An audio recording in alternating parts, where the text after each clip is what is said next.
तुष्टिकारक पितृस्तोत्रम्।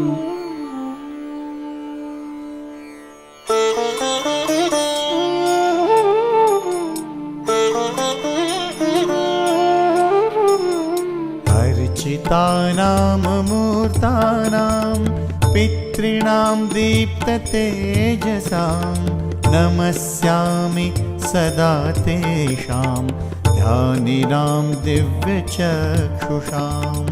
इन्द्रादीनां च नेतारो दक्षमारीचयोस्तथा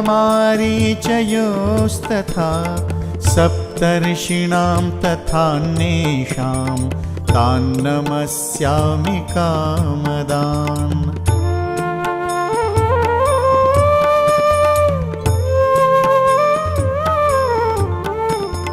मन्वादीनां मुनीन्द्राणां सूर्याचन्द्रमसोस्तथा तान् नमस्याम्यहं सर्वान् पितॄन्नप्सु दधावपि। नक्षत्राणां ग्रहाणां च वायु अग्नोर्नभसस्तथा द्यावा पृथिव्योश्च तथा नमस्यामि कृताञ्जलिः। देवर्षीणां जनित्रीश्च सर्वलोकनमस्कृतान् अक्षय्यस्य सदा दात्रीं नमस्येऽहं कृताञ्जलिः।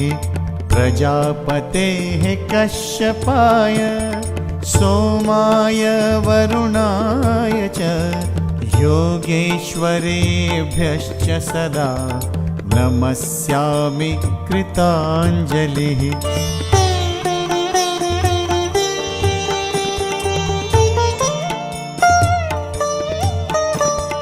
नमो गणेभ्यः सप्तभ्यस्तथा लोकेषु सप्तसु स्वयंभुवे नमस्यामि ब्रह्मणे योगचक्षुषे।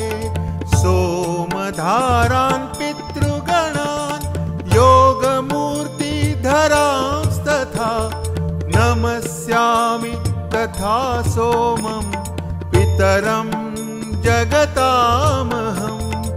अग्निरूपांस्तथैवेन्यान् नमस्यामि पितॄनहम्।